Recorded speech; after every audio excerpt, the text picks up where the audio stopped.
welcome to All Right in Sin City, a podcast about writers and writing in the Windsor-Detroit region. Your podcasters today are Irene Moore Davis, author, educator, and local historian. Kim Conklin, Windsor-based writer and filmmaker. And me, Sarah Jarvis, former bookseller, publishing rep, and literary festival chair.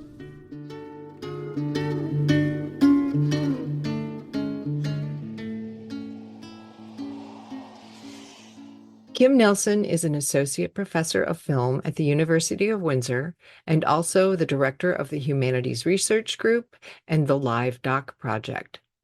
Originally from Vancouver, she has been based in Windsor since 2005. She has a BA in film from UBC, an MFA in film from York University, and a PhD from Film University Babelsberg Conrad Wolf. Her work spans fiction and documentary. Her interests include women's rights and equality, colonialism and conflict, and the environment. Her documentaries have been presented at festivals and campuses across Canada, the US, and Europe. She is a co-editor of the Routledge Companion to History and the Moving Image, and the author of Making History Move: 5 Principles of the Historical Film. Recently, she has also become a co-host of Moving Histories, a podcast that explores the films that connect us all with history. Welcome to the podcast, Kim. Thanks for having me. You are a filmmaker as well as a historian. What were some of your earliest memories of viewing Moving Histories and what drew you to them? Okay, so in terms of what drew me to historical films, I watched a lot of TV as a kid. So like I'm Gen X. I spent a lot of time watching like Three's Company and The Love Boat and things, but I would watch movies a lot with my mom. My mom loves his history and historical films. And a lot of times I would be frustrated by these historical films because it was a lot of people in like fancy dress up clothes and acting. A lot of films about like the constrained conventions of early 20th century or late 19th century, like English aristocrats and things like that. And I found them kind of annoying and frustrating. But I did also have an interest in history as well, and a real love of film. And there's so much to dig into in a historical film. So I did become really, really interested in them. And I do think they're one of the most difficult genres of film to pull off, because I really think mysteries are the archetypal genre of film where you can really suck if you're reading the reader in or the watcher in a film, because they're trying to figure out the mystery and they're trying to get involved. In a historical film, we often know the mystery. We know what happened.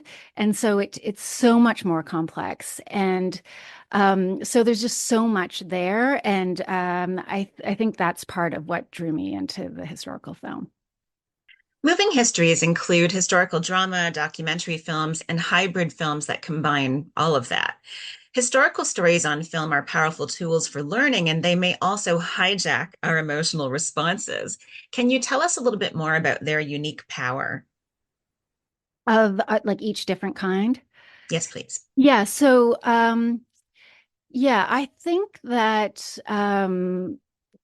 we really are attracted to the performance based, where we see actors and we're totally taken into another world. It's very transportative, and you reference this hijacking of how we perceive the world. There's this neuroscientist that I quote in the book, Jeffrey Sachs, and I really love his work because he explains that in film, like we evolved to interpret experiences, and our brains can't, like, we understand the difference between a dream and real life. Like, that's, we have a part of our body, if everything's working, it shuts off. We're not going to literally fight a monster in our dreams. And similarly with a film, we watch Jaws and we know that Jaws isn't going to come out and attack us, and yet in a dream, in a film, we're emotionally evolved and we're processing it. And it's almost like a dress rehearsals for life. And so it's really, really engaging. And so I think that's what's happening when we watch a film. And with a performance film, you're really, I feel like it's the closest we can get to time travel, like the sense of going back in time. So it's really capitalizing on this magic of film, of being brought into this world. And with documentary, I think that it's this sense of, both all historical films are about reality. Now, how faithful they are to that, that's always the question. But with documentary film, where it's about reality, but within the framework of reality, and people in it are performing as themselves. So they might be putting on an act, but it's in their own identities. So it's a different kind, it's a different level, not so much of an escape, but it is really cognitive exercise that I think is really enthralling. And then with the hybrid, which is a lot more rare, but it's cropping up in Netflix in a variety of forms and a variety of successes. Like some of them I find quite not so successful, but others are better. And it's this sort of interweaving that I find really interesting between the performance film, the more escapist, more fictionalized, with the documentary. And there's this interplay between them where when we see a lot of scenes in the fictionalized realm that aren't intersected with interviews, then we kind of know we're maybe going more into the imaginary of the past rather than sticking more to the documented facts, or what the accepted facts of the past. Fascinating. In your book, you also discuss how filmed history works closely with human memory. Can you describe how that connection to memory works? What is beneficial or perhaps risky or problematic about it? Yeah, I mean, there's some in the book, I sort of try to combine, because historical film, I think when we analyze it, we should be drawing heavily on history. There, historians over, a very long time have thought about what is history, what's happening. And so when I talk about memory, I mean, memory studies is big. It's especially big in history as a field. And it's also big in film studies.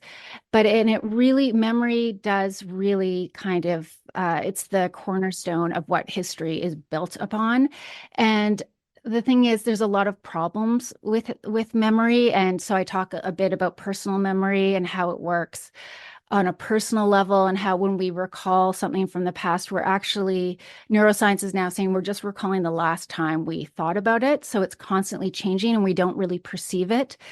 Maurice Halbach talks about collective memory, and that's interesting too, because personal memory, we kind of control on our own, and we don't get other input unless we seek it out. Maybe we look at a photograph that will really, really affect what we store as a memory, or also, just what kind of sticks and what we remember about it. It can also alter our memory. Talking to people about shared memory will alter it. But if you don't talk about it, then you're left on your own and sort of the reinterpretations you have. With a collective memory, it's a memories might be over generations, but it's between communities, nations, larger groups.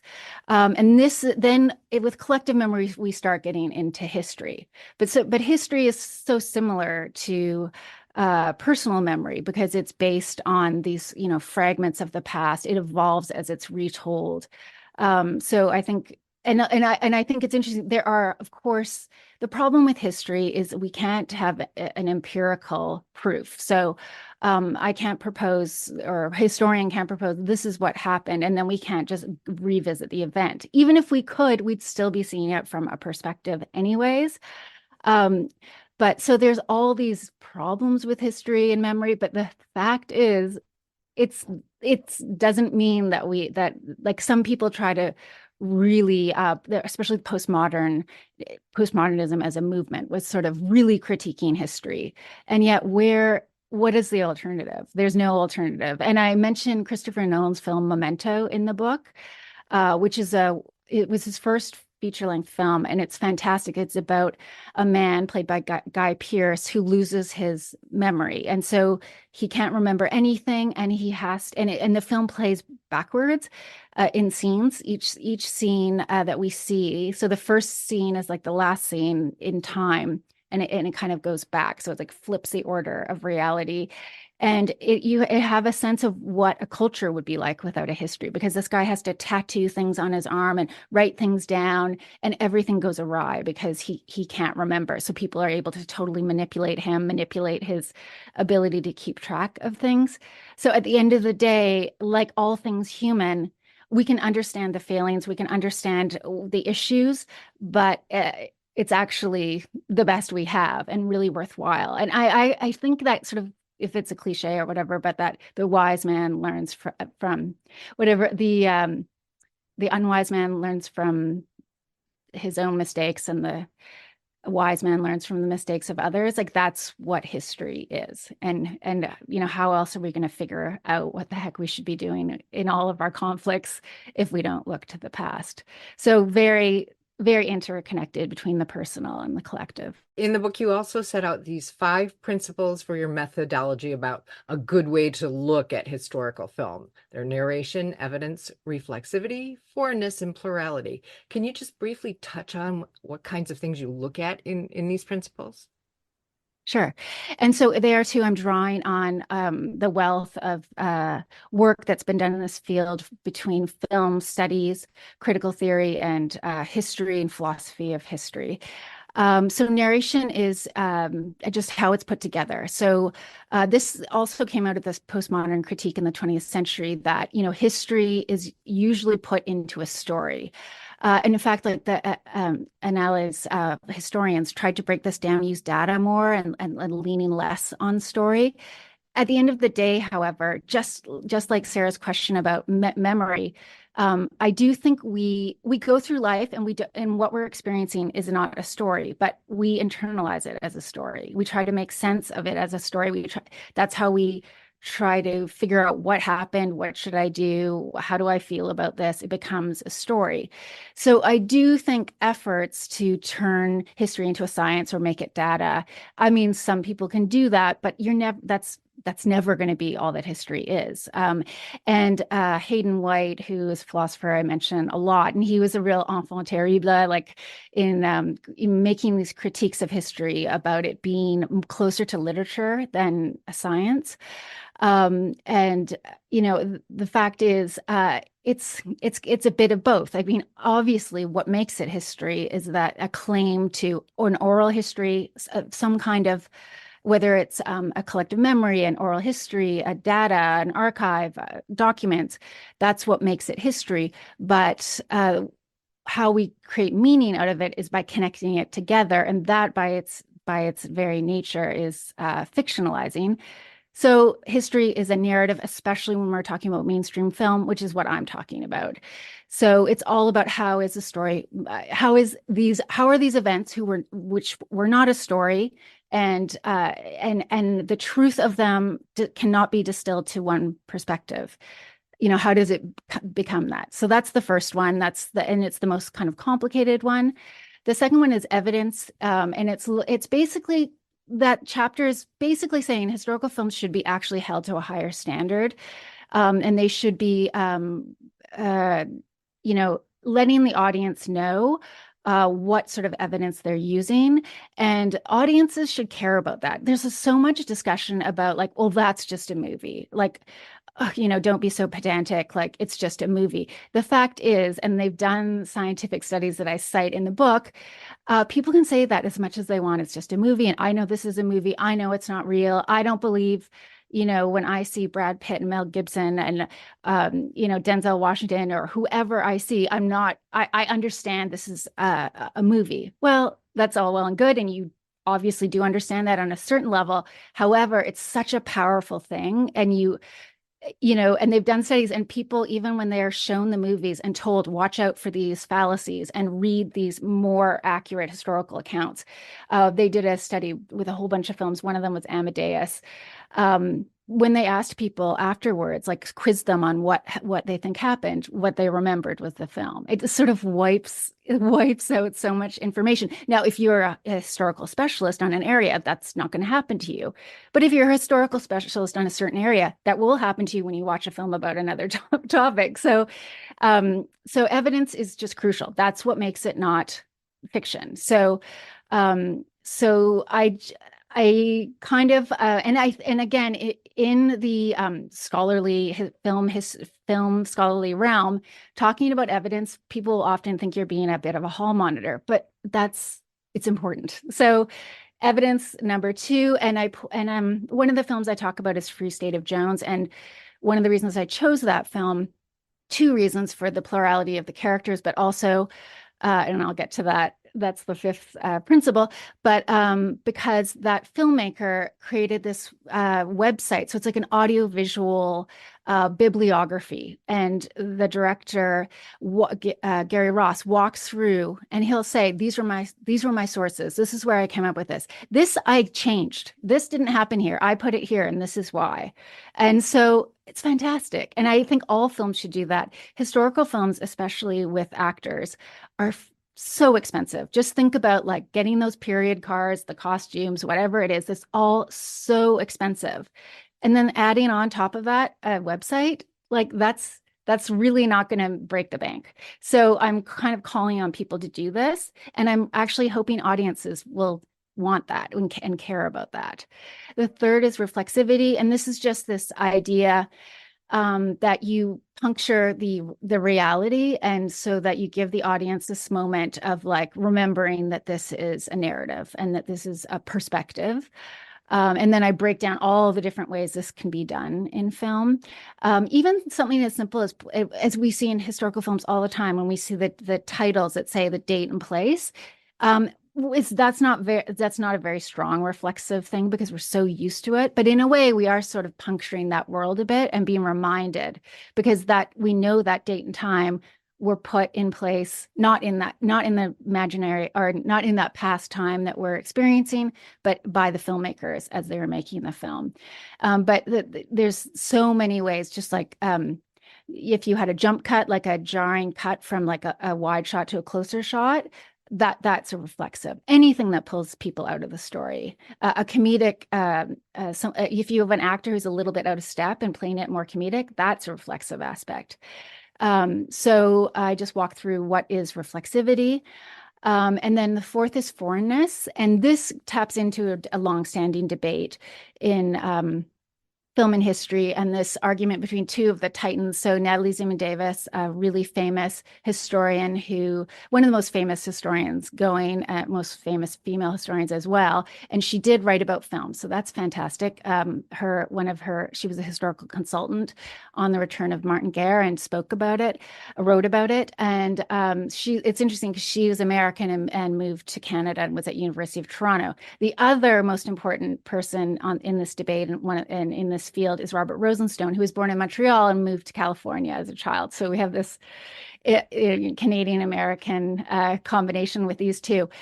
And Robert wrote, I guess it was Natalie Zeman Davis, complained about films just taking out the details of history. She writes really evocatively about this, about Amistad, in her book Slaves on Screen, and I talk about it in my book. And just how when you take out the details of what happened and then you insert fictionalization in its place. And often those details are so much more interesting, and they also tell us so much more.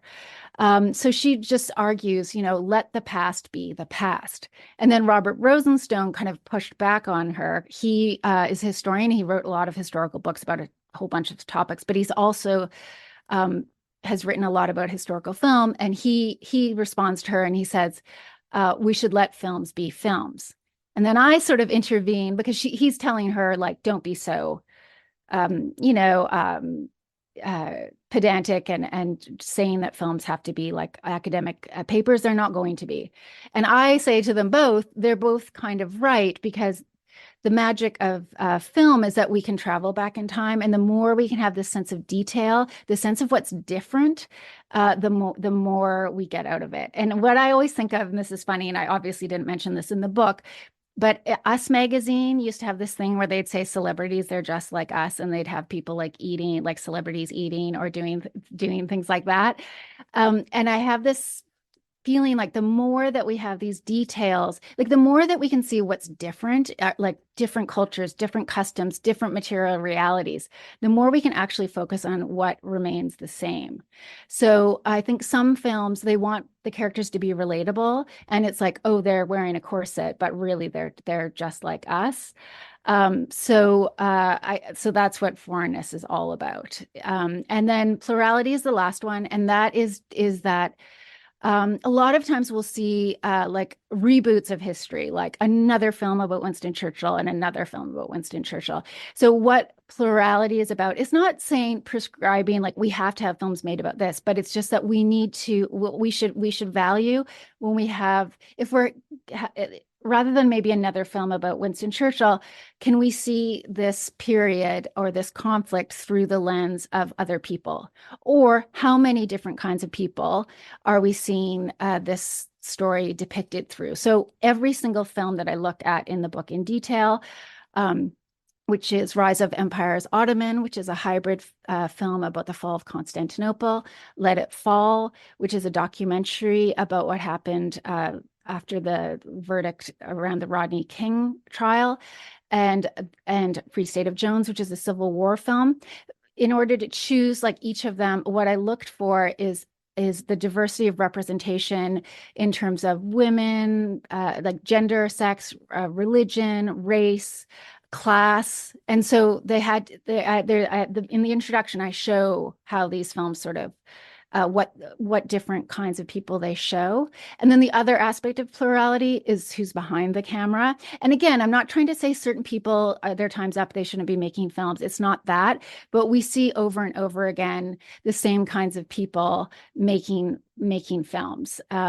These are very, especially in the realm of the fiction, they're so expensive. And half of the Oscar-nominated films for Best Picture this year were historical, and they're all made by one category of director. So it's just to say we need to, because different people are going to look for different things in the past, and it's not that we don't want people, like we want people to try to be neutral, but they're going to be looking for different things, and so we'll get different things out of the past and hear different voices. So that's the principle. All moving histories have a perspective, so they are narrated. It's the most complex principle, and you raise the question of whether or not we can reliably understand the past through narrative. Do you believe that we can, and why or why not? Yeah, I think we reliably can, as well as we can, hope for. So I think that not all narratives about the past, they come in a whole range of qualities. And so what I think is really important is, and in this book, so the principles are sort of intended that they could be a roadmap for filmmakers to think about these 5 principles when they make them. And also it's really important, I think, that we talk about these films. The filmmakers that are making historical films are making them because they have a really strong perspective about the present. They have a real interest in the present and an interest in the past, and they want to say something. And so I think we should talk about them. And whether we agree or don't agree, or somewhere in the middle. So I do think that history is going to come to us through stories, through a narrative, through a perspective. And then I'd like to see more places for people to talk about it, because where does it happen? We used to have a much more robust film criticism on television and newspapers, and now I guess it's on social media. But I don't know how conducive that is to conversation because of the format. It's really short, and it's often like hot takes. So one thing I'd love to see is more platforms or situations, or even for people to just strike up a conversation with the people they know, or the people they've just watched a historical film with, to talk about it. Because of course, no historical film is going to, you can't capture the past, you can't capture the truth, but I don't think we should get hung up on that, because striving for the truth is so worthwhile. And knowing you'll never get there, it doesn't mean you shouldn't try. As you were saying, plurality, the last principle, takes the movement away from the idea of a single grand narrative of history. and towards including more diverse points of view. What are some of the most successful techniques that filmmakers of today are using to tell more inclusive stories, do you think? Do you have a couple of examples? Well, I guess the films that I chose, the three that I chose throughout the film, that they all, I thought showed. I mean, it's a lot of it's about curiosity, and it's really great to see filmmakers with a curiosity that extend humanity beyond like a protagonist they might relate to, and to beyond to other kinds of people. So, yeah, I think the three films that I looked at in the book were all successful at that. Um, I'm trying to, I'm wondering if, like, if I think of the Oscar nominated films this year, I mean, I think that we're living in a time where this is more conscious for people to show more points of view. So I think we're moving in this direction. And so a film like Braveheart, which is like my favorite film to criticize, which really is through the lens of like one guy and some people very much like him around him. Like those kinds of films, I think, are increasingly sort of falling out of fashion. I mean, a film like Killers of the Flower Moon, which I wasn't a massive fan of, but you can see what they're trying to do there, that they take a book that is, it's broke the book that they adapt. It starts with the story with the Osage people. And so this is the Martin Scorsese film about what happened to the Osage people, where these white people in the town started killing them for their gas rights and money. And in the book, it starts with the Osage people and the perspective of Molly Burkhart, who is an Osage woman. And then it moves on to the FBI, because this case was central to the creation of the FBI. And you can see as it's adapted into the film, the attempt to focus on Molly Burkhart a bit, but then it really is ultimately about Leonardo DiCaprio. But so that I don't know, that wasn't maybe the best choice, but they did start their casting with Osage people before broadening out in casting the Indigenous characters in the film. So I think that was really good. So I think if we see more of these kinds of efforts, that's going in a positive direction. Yes, and I did listen to your podcast on Killers of the Flower Moon, and I thought it was really interesting. You guys brought out some very interesting points of view. So, and recently you have also started this podcast that we mentioned earlier with two other film historians to discuss these kinds of examples and where they succeed and maybe fall short. How did the podcast get started, and what's been your favorite film to review there so far? Good question. So it was something I was interested in doing, and I'd kind of mentioned to a couple of people, but it was Robert Burgoyne, who is, he's really a sort of a titan. He's definitely one of the most prolific, influential, respected scholars of the historical film.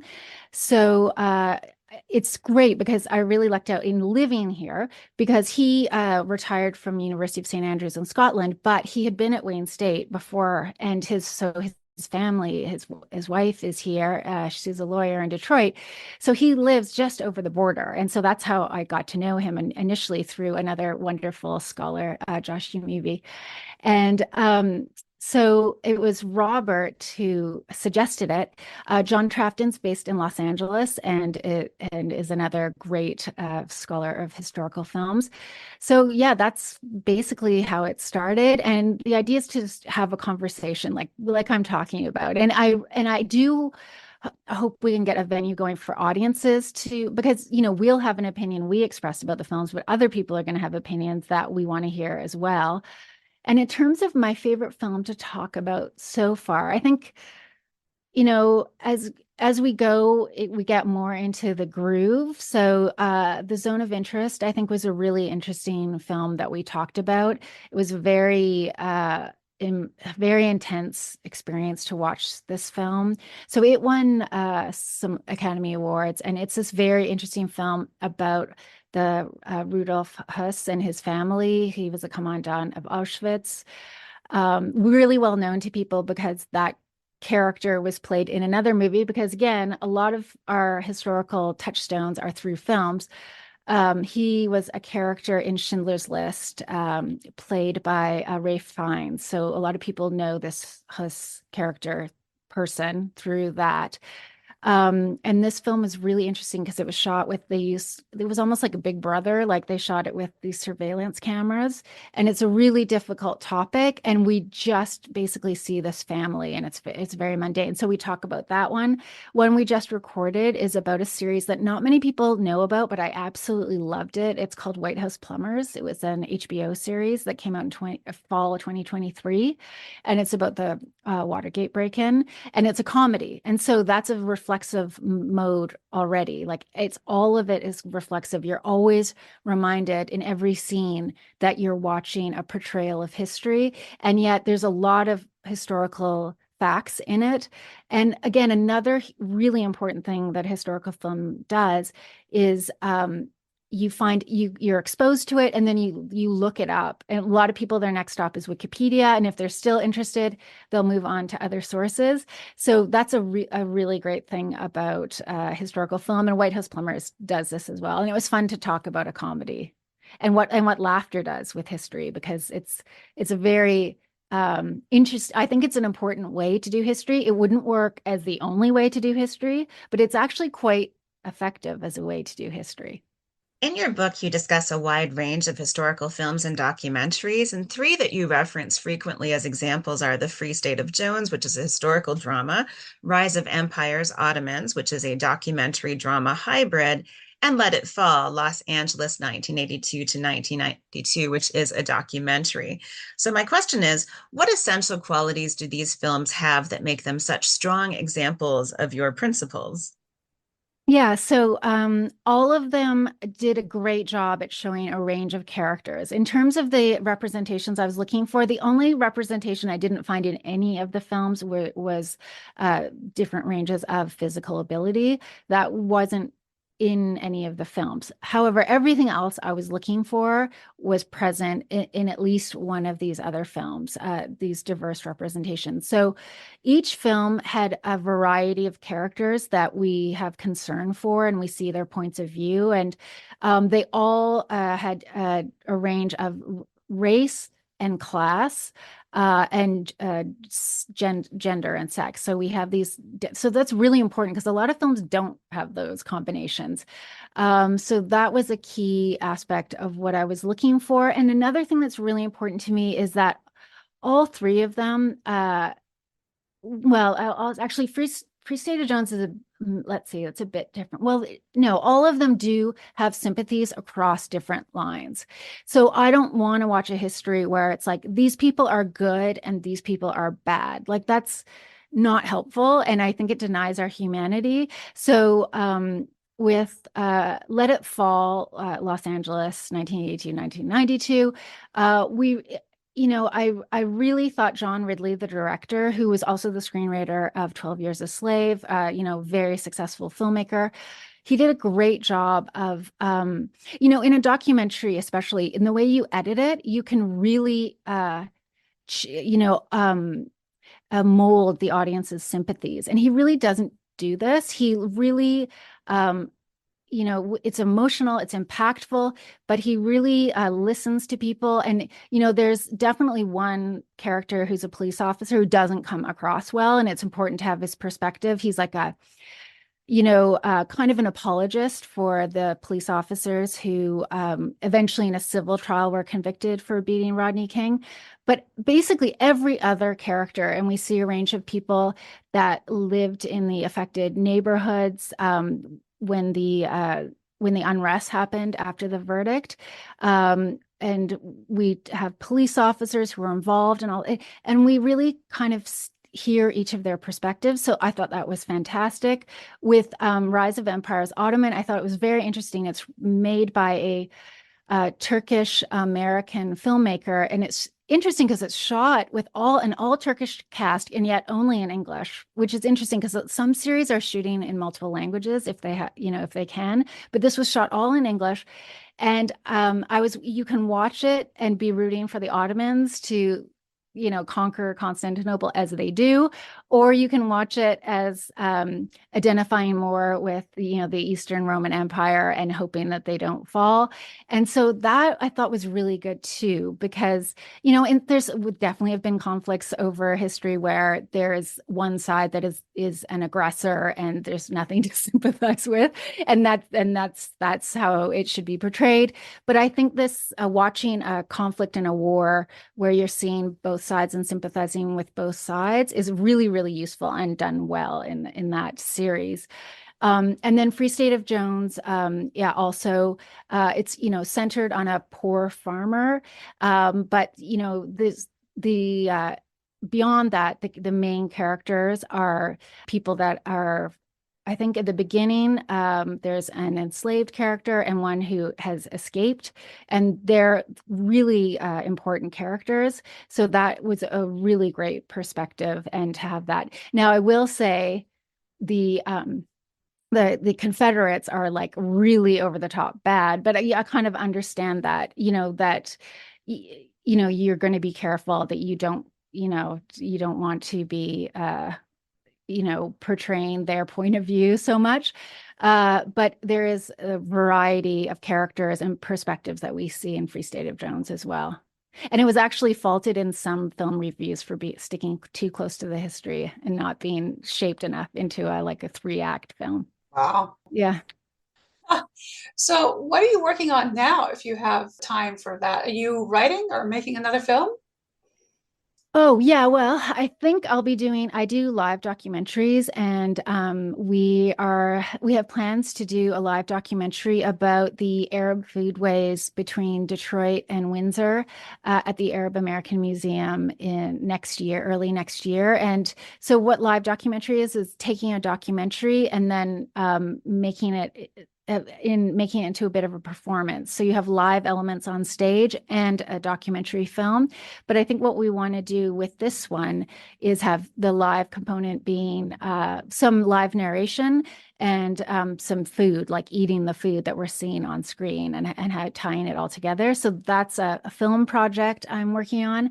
And then I am really interested in satire and comedy as a way of doing history. So that's something that I might want to be spending some time writing about coming up. But my other interest in writing too is very much about audience engagement. And so that's another thing I'm writing about. Is I'm interested in I'm a homebody and I love nothing more than watching TV at home or whatever. But I think it's so important for us to get out, watch things together, be part of an audience. So I'm interested in these different ways of doing film where it's like you can't stream it. You can't watch it on Netflix or YouTube. It's like you have to go and see it in person. So that's another area that I like to write about. Would you like to read a bit of Making History Move for the Sure. audience? Sure. So I thought I would just start with the beginning, because it kind of gets the reader into what I'm talking about.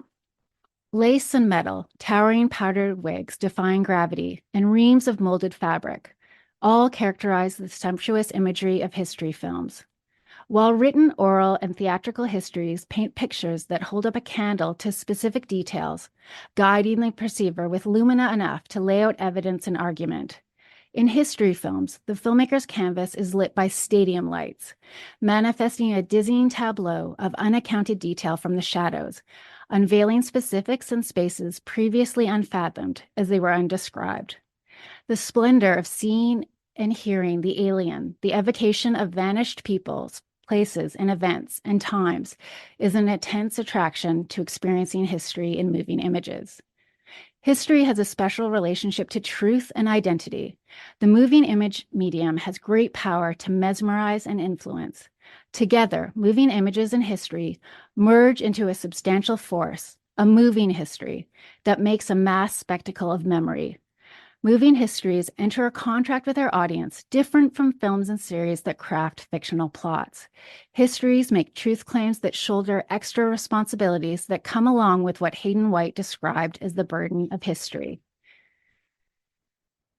History and memory share immense powers to adapt and alter traces from the past and remain convincing. History invokes the real, while film engages the emotions and senses in a way that we recall history films almost like witnesses. What moving images bring to history are potent tools for learning. As Alison Landsberg explains, memories of our lived experience and moving images commingle, cobbling cyborg pastiche identities. Further, Jeffrey Sachs, a professor of psychology and brain sciences, describes the biological effect of movies on us and the way they hijack our responses to the real world and program our brains to have experiences. They create events in our head. When we read, we perceive our distance from the information, but as spectators of moving images, we use our innate senses to watch and listen, internalizing stories as pseudo-experiences. If, as John Durham Peters notes, quote, writing is the bias through which we read history, unquote, we may surmise that filmmaking is the bias through which we experience it. Wonderful. Thank you so much for joining us.